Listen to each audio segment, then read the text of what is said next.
All right.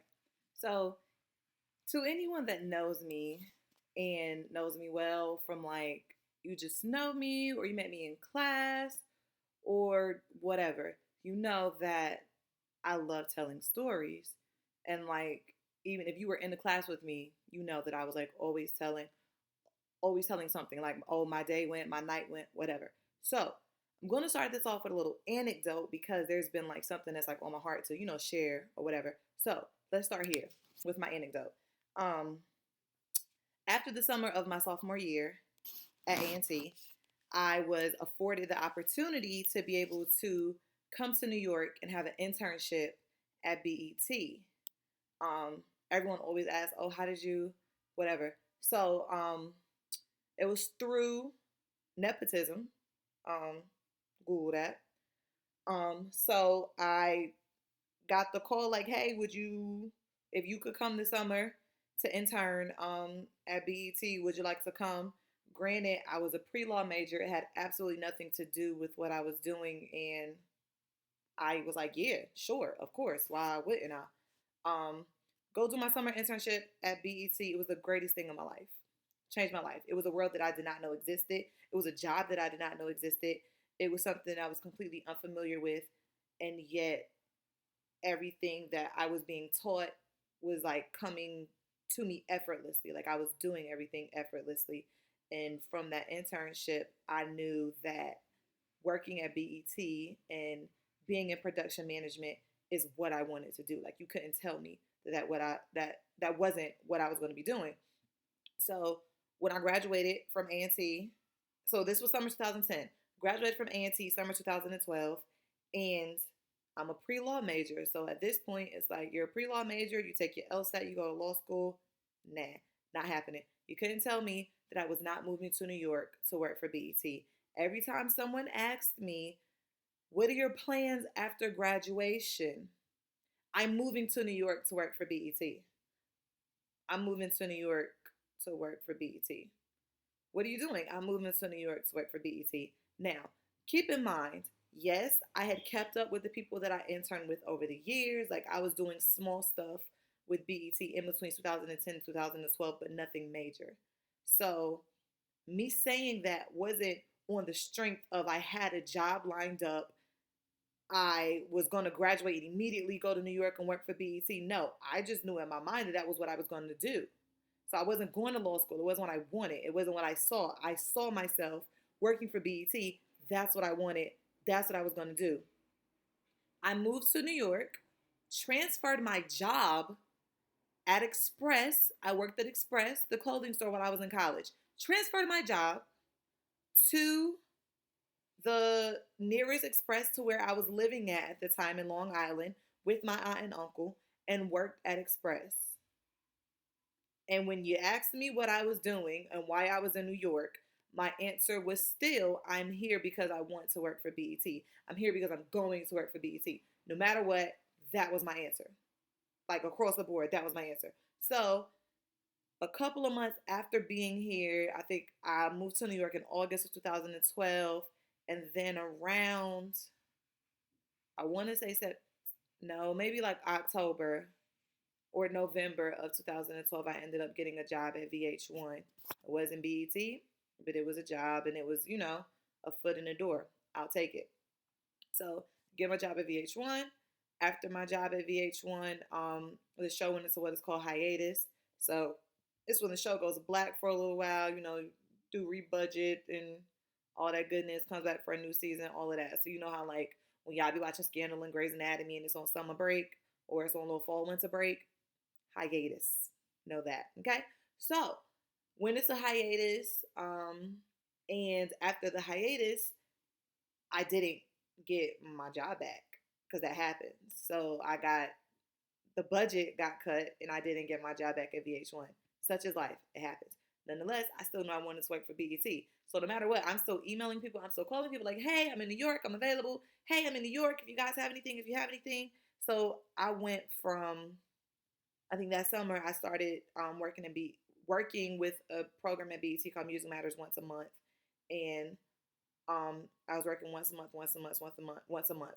The girl that I was working with had got hired at a new job. Well, she got offered a position at a new place that was a different, a higher, whatever title than what she had where she was. Um, and she recommended me for her job. So had my interview. This was what, like January of 2014. Had my interview, went in, did my job.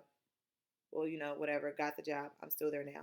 First of all, I'm gonna apologize because this video is probably about to be mad lengthy, but just bear with me. I might have to break it up, but bear with me, right? So, um, started working at BET January 2014, as a production associate for Music Matters. That's a program that I work for. And now here I am almost 2 years later, and I am a production coordinator for music specials. Um, so ultimately, I'm where I'm doing what I want to do. Like I'm doing what I wanted to do. I'm doing what I said I was going to do. Right? So I said all of that to lead into um this little thing that's a big thing that I just need the rest of like the universe and the rest of like all of my family and friends and everyone that I love to tap into with me, called the law of attraction, right? So with the law of attraction, it's you get out what you put in. Like what you give to the universe gives it right back to you. You're a magnet. What's coming to you is because you're attracting it. Like all the things that are hitting you, it's attracting it. It's what you're saying, is what you're putting into the universe.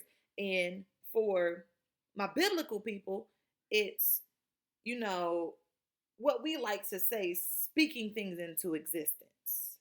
When you say, you want that promotion, girl, you better speak it into existence. Oh, you need that raise, girl, you better speak it into existence. Oh, your bills are due, girl. You need a new car, you better speak that into existence. Real quick to say it. Very quick, right?